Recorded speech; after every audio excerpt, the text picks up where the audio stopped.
ত্রয়োদশ জাতীয় সংসদ নির্বাচনের মধ্য দিয়ে দীর্ঘদিন পর দেশের মানুষ পেতে যাচ্ছে নিজেদের ভোটে নির্বাচিত জনপ্রতিনিধি। একক সংখ্যাগরিষ্ঠ দল হিসেবে ইতোমধ্যে সরকার গঠনের তোড়জোড় শুরু করেছে বাংলাদেশ জাতীয়তাবাদী দল বিএনপি।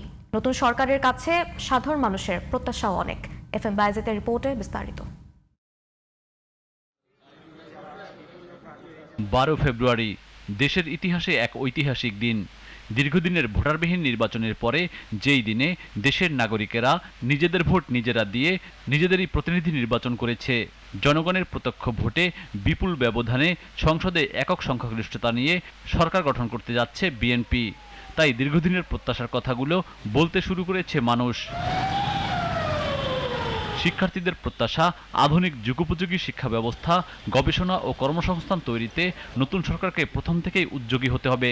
শিক্ষার ব্যবস্থাটা এমনভাবে উন্নত করা লাগবে, এইসব বিশ্ববিদ্যালয়ের পিএইচডি প্রোগ্রাম বা মাস্টার্স প্রোগ্রাম, তারপর পোস্ট গ্রাজুয়েট প্রোগ্রাম, এগুলো যাতে আরও ভালোভাবে স্টুডেন্টরা এগুলোকে আরও নখদর্পণে নিয়ে আসতে পারে। এগুলোর মান উন্নত করার মাধ্যমে আসলে ব্রেন ড্রেনটা কমাতে হবে। সরকারের এই দিকে মনে হয় ফোকাস করা উচিত। সরকারের কাছে এই প্রত্যাশা যেন প্রাইমারি শিক্ষা এডুকেশন থেকে শুরু করে আমাদের মাধ্যমিক, হায়ার সেকেন্ডারি সবগুলো যেন মানোন্নয়ন হয়, আন্তর্জাতিক মানের পড়াশোনা যেন তারা করতে পারে। বৈদেশিক মুদ্রা আয়ের অন্যতম বড় খাত প্রবাসীরা। বাংলাদেশের এয়ারপোর্ট ও দূতাবাসে হয়রানি বন্ধে কার্যকর ব্যবস্থা নেওয়ার দাবি প্রবাসীদের।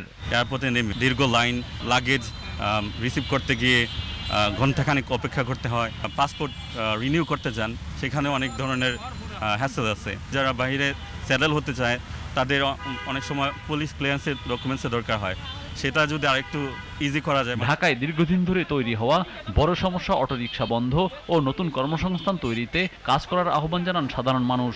ওরও উড়িয়ে দিক আর প্লাস অন্য যানবাহন বাড়ায়। ওরও কোনো রাষ্ট্রেই নাই গে, ওর জন্য গাড়ি চালান জানা। সার, ওষুধ পড়া এগুলি তো কম দাম, বীজের দাম অনেক বেশি। বীজ তো আপনি কৃষকে রাখতে পারেন না, অফিস থেকে আনতে অনেক দাম বেশি।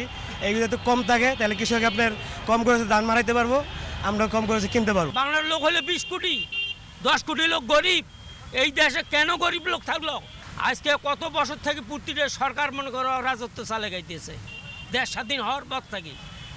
এরা জনগণের জন্য, অসহায় জনগণের জন্য কি করবে? দেশে দুর্নীতি, টাকা পাচার বন্ধ, দ্রব্যমূল্যের ঊর্ধ্বগতি নিয়ন্ত্রণ সহ একটি মানবিক বাংলাদেশ গড়তে সরকারকে শুরু থেকেই কাজ করার আহ্বান জানান সব শ্রেণী পেশার মানুষেরা। দীর্ঘদিন পরে দেশে প্রতিষ্ঠিত হলো একটি জনগণের ভোটে নির্বাচিত সরকার। তাই এই সরকারের কাছে সাধারণ মানুষের প্রত্যাশাও অনেক।